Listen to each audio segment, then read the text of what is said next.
அட இந்த ரெசிபி செய்கிறது இவ்வளோ ஈஸியா? நீ காலையில் எந்திரிச்சோன்னா கிறிஸ்மஸ்னு தெரிஞ்சது எங்கள் ஆளு கதவே பார்த்துக்கிட்டு இருந்துச்சு, யாராச்சும் குக்கீஸு கேக்கு ஏதாவது தருவாங்களா அப்படின்ட்டு. ஆனால் நீ கதவே பார்த்துக்கிட்டு ஏமாந்து போயிடாதையா, உனக்கு நான் செஞ்சு தரேன்னு செஞ்சு கொடுத்த ரெசிபி தாங்க இது. எப்படி செய்கிறதுன்னு பார்த்துருவோமா? அதுக்கு ஒரு பவுலில் ரூம் டெம்பரேச்சரில் இருக்க 50 கிராம் பட்டரை சேர்த்துக்கிட்டு அதோட 1/4 கப்பு சுகரையும் சேர்த்து ஒரு மிக்ஸ் பண்ணிக்குவோம். இப்போ அதோட ஒரு 1/2 கப்பு கோதுமை மாவை நல்லா சளிச்சு சேர்த்துக்கிட்டு அது கூடவே 2 table spoon cocoa powder, 1 teaspoon cornflour, 1/2 teaspoon baking soda எல்லாத்தையும் சேர்த்துக்குவோம்.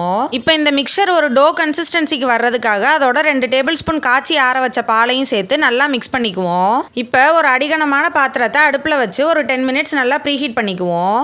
அது ஹீட் ஆகிட்டு இருக்க கேப்பில் பேக் பண்ண போகிற பிளேட்டை நல்லா பட்டர் பேப்பரால் லைன் பண்ணிவிட்டு நம்ம பிசைஞ்சு வச்சிருக்கிற மாவை சின்ன சின்ன உருண்டையாக உருட்டி அதை குக்கி ஷேப்பில் பண்ணிவிட்டு நமக்கு வேணுங்கிற டாப்பிங் இல்லைன்னா ஷேப்பு கொடுத்து அதை ப்ரீஹீட் பண்ணி வச்சிருக்க கடாயில் ஒரு 20 to 25 மினிட்ஸ் பேக் பண்ணி எடுத்தோம் அப்படின்னா ஒரு அருமையான சாக்லேட் குக்கீஸ் ரெடி ஆயிருங்க.